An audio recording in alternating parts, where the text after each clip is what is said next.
On se retrouve pour un book haul aujourd'hui. Le dernier date d'il y a 2-3 mois je crois, et je me suis rendu compte que j'avais quand même quelques livres à vous présenter. Donc comme d'habitude je vais vous présenter, j'ai un livre e-book, après on fera mes achats, et après il y aura les services de presse, et ensuite, ça fait longtemps, mais là j'ai acheté 3 livres VO, donc je vous les présenterai en tout dernier parce que peut-être qu'il y en a que la VO ça n'intéresse pas. Donc voilà, j'ai 3 livres en anglais que j'ai acheté et j'ai trop hâte de vous les présenter parce qu'ils ont vraiment l'air trop bien. Le premier livre que je vous présente, donc c'est un e-book et c'est aussi un livre en partenariat, mais voilà, comme il est en e-book je vous le montre d'abord et après on aura tous les livres papier. Donc c'est Le souffle de l'éther, c'est le tome 1, Le buveur de caprice, qui a été écrit par Maxime Allard, donc que j'ai reçu directement de la part de l'auteur. Et donc c'est un livre thriller et fantastique, donc c'est vrai que j'ai pas trop l'habitude de lire du thriller, mais là j'étais quand même assez curieuse de voir ce que ça allait donner mêlé à du fantastique. D'après ce que dit le résumé, alors je vous en ai parlé rapidement dans ma vidéo du Pumpkin Autumn Challenge de la semaine dernière, il va arriver quelque chose à des adolescents et en fait on me dit Donc je vais vous lire le résumé parce que ça sera plus simple, le résumé est assez court. Ne pas l'utiliser devant les ignorants, ne pas l'utiliser plus que de raison, ne pas attirer l'attention des autres élus, ne pas attirer l'attention des famines, ne pas dévoiler son secret. Les consignes de leur professeur étaient simples, pourtant lorsqu'une créature s'attaque aux élèves du lycée, Andrew, Annabelle et les jumeaux Olson n'ont d'autre choix que de les transgresser. Pour protéger ce qu'ils aiment, pour survivre. Si pourchasser un homme est une tâche difficile, qu'en est-il d'un monstre? Voilà, c'est quand même mieux avec le résumé. Ça me tente quand même bien, je me dis... On va voir comment ça va être amené. Donc c'est son premier livre, c'est un auteur qui est assez jeune puisque si je me trompe pas, il a 22 ou 23 ans. Et du coup voilà, je trouve ça cool en plus de pouvoir soutenir un auteur dont c'est le premier roman quoi. Donc j'ai très hâte de voir ce que ça va donner et ma foi je vous en reparle dès qu'il est lu. J'ai oublié de vous dire pour ceux qui seraient intéressés, c'est un livre qui est exclusivement sur Amazon. Donc il faut avoir une liseuse. Alors on va ensuite passer à mes achats. J'ai l'impression que je suis hyper près de la caméra mais non peut-être pas. Je vous en ai parlé récemment que le tome 1 avait été un gros coup de cœur et que je ne sais pas pourquoi j'avais toujours pas acheté le tome 2 et direct après la vidéo je me suis jetée dessus, je me suis procuré Jay Griffon, donc c'est le tome 2, Le combat des géants de E.G. Follet. Le tome 1 je crois que je l'avais lu début d'année 2018 si je me trompe pas, et depuis voilà j'avais laissé tomber, en fait c'est juste que j'avais lu plein d'autres livres et acheté plein d'autres livres à la place, mais voilà en fait en faisant la vidéo sur mes sagas en cours je me suis dit mais il faut vraiment que j'achète le tome 2.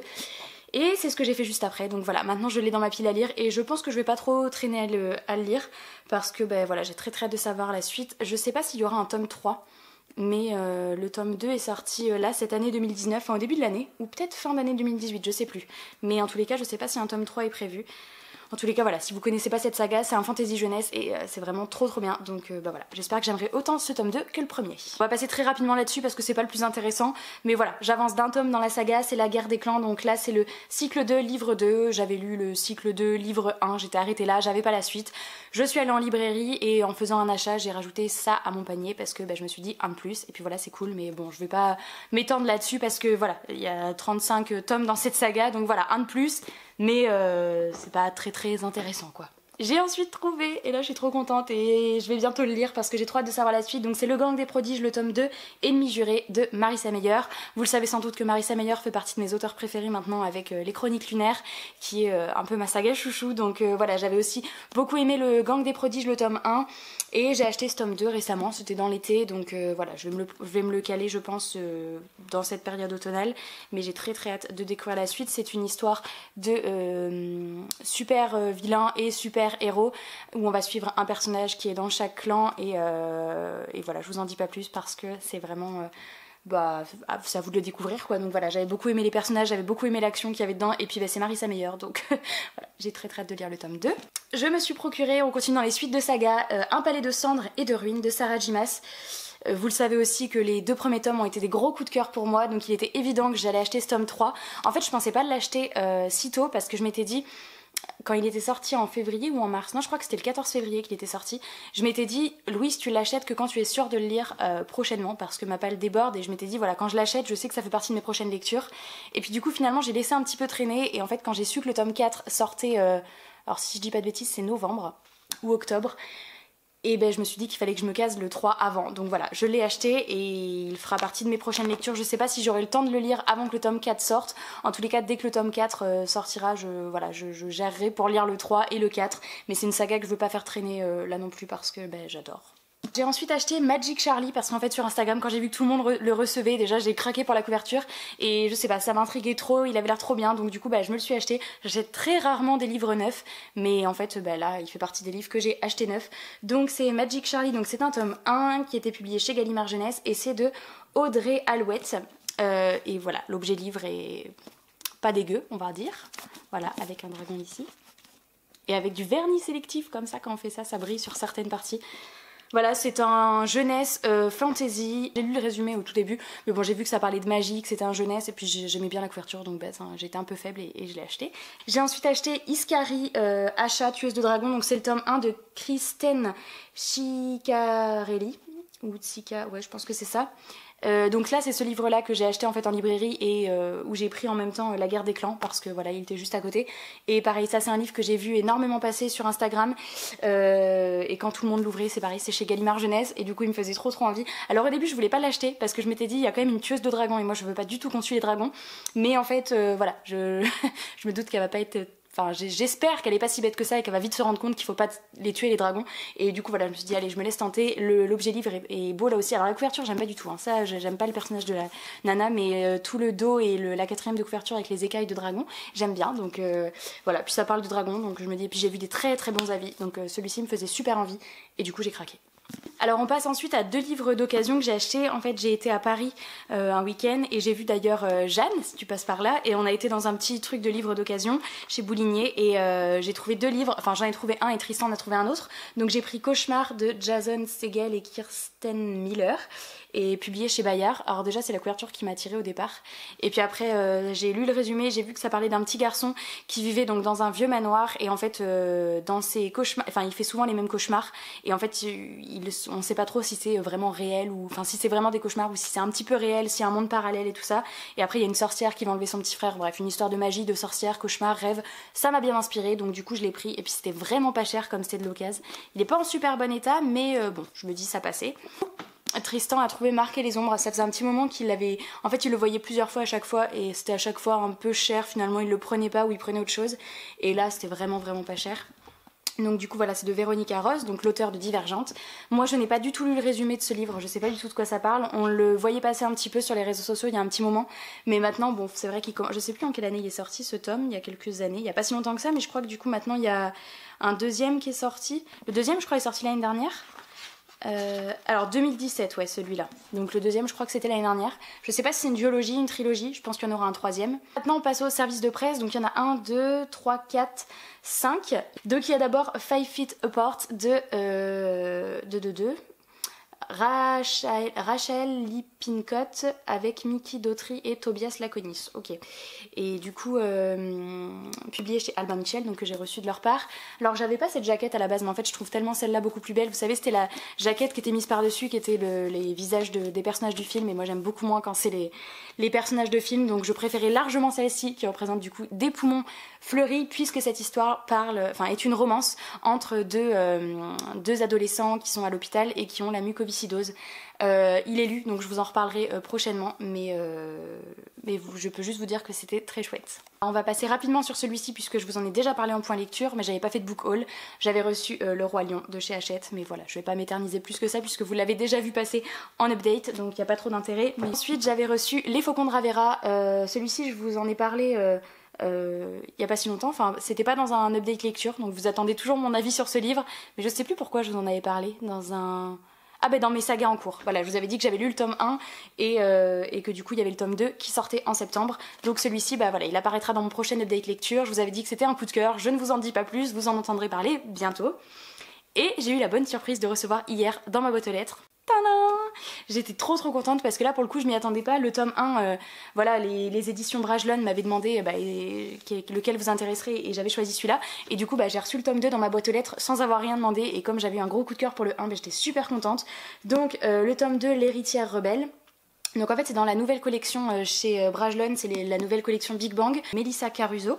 Et du coup c'est le tome 2, alors je crois qu'il y en aura... Je sais pas s'il y en aura 3 parce qu'en fait le tome 1 est sorti, le tome 1 et le tome 2 sont sortis il y a un petit moment. Je crois que c'était 2017 et 2018, enfin début 2018, et du coup le tome 3 est pour l'instant pas encore sorti en VO. Donc ben s'il y en a un, est-ce que ce sera dans longtemps ou pas, ou alors est-ce qu'il y en a que 2, je sais pas du tout. En tous les cas, ben, il va faire partie de mes prochaines lectures parce que pendant que j'ai encore le tome 1 bien en tête, et j'avais tellement aimé que voilà, il est quand même un peu plus gros que le 1, mais voilà, c'était génial. Le dernier SP, c'est Adventureland de Jason Leskoe, quête du maître des clés. Alors j'ai pris ce SP uniquement parce qu'il est inspiré du, vous savez le Adventureland à Disney, vous savez c'est séparé en plusieurs lands le parc, et il y a le coin aventure où il y a toute l'attraction Indiana Jones, je sais plus si le train de la mine est dedans aussi, enfin bref vous savez tout ce coin du parc là, et du coup cette histoire est inspirée de cet endroit du parc, et du coup je crois que dans le livre, je sais plus s'il y a des énigmes dans le livre, vous voyez, il y a des doubles pages où il y a un petit peu des trucs à faire. Donc voilà, je trouvais ça intriguant, il est très court, donc je le lirai aussi bientôt celui-ci, et je vous en reparlerai dès qu'il sera lu. On va passer aux 3 livres VO, et comptez pas sur moi pour vous faire un résumé parce que franchement je les ai lus au moment de les acheter pour voir si je comprenais un petit peu la plume et si j'arrivais à comprendre le sens général du truc, mais alors j'en ai plus aucun souvenir, et puis je vais pas passer un quart d'heure à re-regarder le résumé pour essayer de retraduire, mais voilà, je vous les remets en barre d'informations pour aller les lire si ça vous intéresse. J'ai tout d'abord commandé The Lost Magician, alors excusez mon accent anglais, hein, on va pas s'arrêter dessus, de Pierce Torday. Et voilà, alors la couve, elle est magnifique, mais les VO, ils sont vraiment trop beaux. Et ben voilà, je vais pas... The Lost Magician, il y a de la magie et je sais plus ce qu'il y a d'autre. Donc voilà, je vous mets les résumés, mais je vous montre au moins la beauté du livre, parce que ça sert à ça les book hauls, n'est-ce pas? Voilà, avec le titre qui est tout brillant, genre c'est vraiment trop beau. Et dans la bibliothèque, voilà. Le deuxième, c'est Page & Co., qui est vraiment super joli celui-là aussi. Alors l'auteur c'est Anna James, et voilà, alors là je crois que c'est l'histoire d'une petite fille qui va dans les romans, et avec des personnages de contes d'ailleurs. De toute façon on reconnaît un petit peu Alice au Pays des Merveilles sur le côté, et je crois que voilà, elle a 11 ans, elle vit avec ses grands-parents, et depuis que sa maman a disparu, et un jour, ah oui, il y a un personnage de son livre préféré qui apparaît devant elle, et voilà, elle découvre qu'elle peut passer dans les livres. Je crois que c'est un truc comme ça. Et voilà, et là encore l'objet livre est vraiment trop beau. Donc voilà, c'est du jeunesse, c'est écrit assez gros. Alors ces 2 premiers, vous voyez, il y a quelques petites illustrations à certains passages du livre. C'est écrit assez gros et ça reste du jeunesse, donc je pense que ça sera à ma portée. Par contre le dernier est plus jeunesse, je pense, et plus accessible. Il s'agit de The Quakers, si je prononce bien, de Tom Fletcher, et du coup vous n'êtes pas sans savoir que j'avais adoré le Noëlosaure de Tom Fletcher, donc que j'avais lu en français, et du coup quand j'ai vu qu'il y avait celui-ci, j'ai trop eu envie de me le prendre, et je me suis dit allez tu tentes en VO, parce que franchement le Noëlosaure je pense que j'aurais pu le lire en VO, c'était vraiment, c'est très jeunesse, c'est très abordable, et en plus c'est que tout comme le Noëlosaure, vous voyez il y a plein d'illustrations comme ça, donc des demi-pages totalement illustrées, ou voire même des pages complètes, mais du coup c'est vrai que même si on n'a pas un niveau d'anglais extraordinaire, ça aide vraiment beaucoup à la compréhension.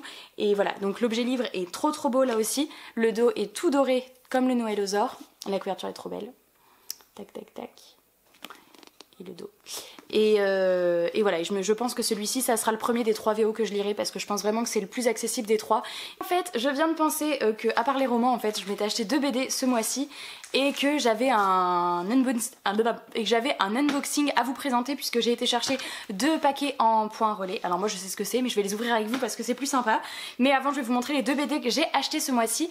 Donc je me suis acheté Horrific Land, Mickey Mouse, une terrifiante aventure de Mickey Mouse de Lewis Trondheim et Alexis Nesme, et donc c'est publié chez les éditions Glénat. J'avais vu cette BD dans une vidéo de Stéphanie, et en fait j'avais adoré les planches, et puis voilà, je me suis dit on est bientôt à Halloween, donc c'est clairement la saison. Les planches sont ultra colorées, et je trouve les illustrations, enfin le style d'illustration vraiment trop belle. Hop, je vous montre une autre planche. Voilà. Et voilà, étant fan de Disney, clairement j'ai un petit peu craqué pour cette BD là. Voilà, donc je la lirai clairement dans la saison qui approche, là, Halloween, ou au mois d'octobre, c'est sûr, parce que voilà, c'est qu'une BD, donc je suis sûre de pouvoir me la caser, et elle me fait trop envie. Et j'ai également craqué pour Brindille, donc là c'est le tome 1, il y a 2 tomes dans cette saga. C'est publié aux éditions Vent d'Ouest, et c'est de Frédéric Brémaud et Federico Bertolucci.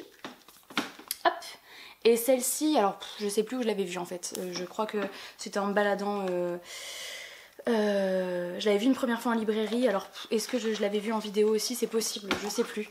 Mais là pareil, j'ai trop aimé le style des illustrations, alors c'est très vert puisque forcément ça se passe en forêt et voilà, les couleurs prédominantes c'est vraiment vert et bleu et je trouve que c'est trop joli.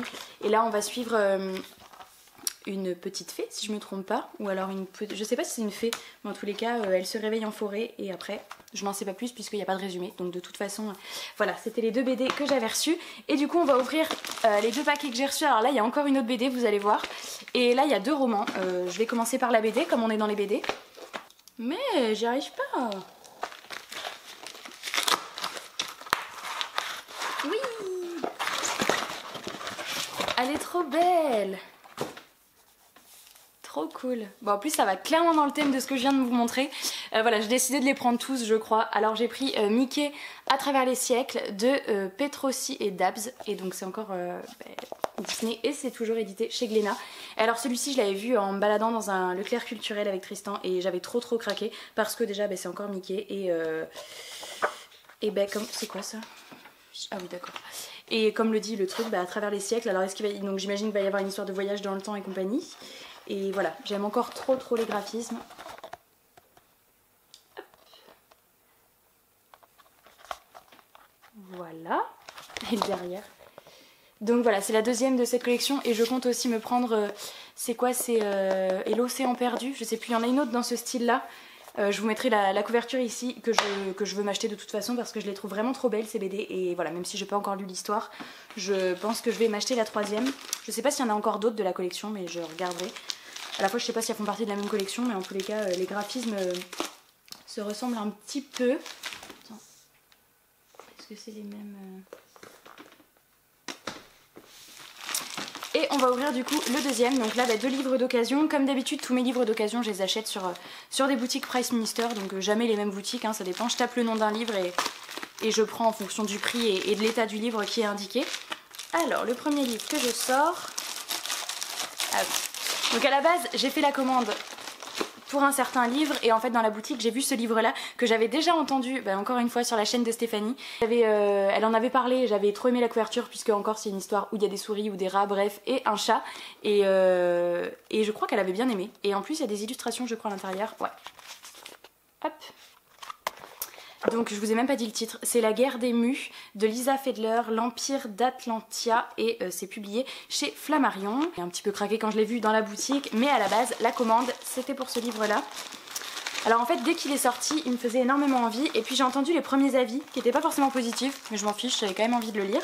Alors il s'agit de des voleurs d'histoire, donc qui est sorti chez Pocket Jeunesse de James Riley et voilà, donc dès que je l'ai vu j'ai trop eu envie de l'acheter puisque c'est tout simplement l'histoire d'adolescents qui peuvent plonger à l'intérieur des livres pour rencontrer en fait les héros préférés des livres et voilà, qui n'a jamais rêvé de faire ça, donc rien que pour la thématique j'ai craqué. Et en fait il y avait Fandom qui était dans la même qui était sorti aussi chez Pocket Jeunesse et qui était dans la même thématique et pareil qui avait reçu des avis pas ouf, donc Fandom j'avais laissé tomber et puis je me suis dit celui-ci je vais pas laisser tomber et comme je l'ai vu d'occasion et je me suis dit c'est le moment. J'avais hésité à l'acheter en librairie neuf il y a quelques temps et du coup là quand je l'ai vu d'occasion je l'ai pris, donc c'est pour ça qu'après j'ai trouvé les deux dans la même boutique. Donc voilà, le book haul est terminé, donc je sais pas, j'avais une quinzaine de livres je pense, j'ai pas compté, mais j'espère que cette vidéo vous aura plu. Ça faisait un petit moment que j'avais pas fait de book haul et je sais que c'est des vidéos que j'adore tourner et je crois que vous aimez bien, donc comme ça c'est cool. N'hésitez pas à me dire les livres qui vous ont le plus tapé dans l'œil, s'il y en a que vous avez lu, que vous connaissez, qui vous font envie, que vous avez pas aimé, peu importe. Et si vous avez fait des acquisitions ce mois-ci aussi, dites-moi. Et moi je vous fais de gros bisous et je vous dis à très bientôt dans une prochaine vidéo. Ciao!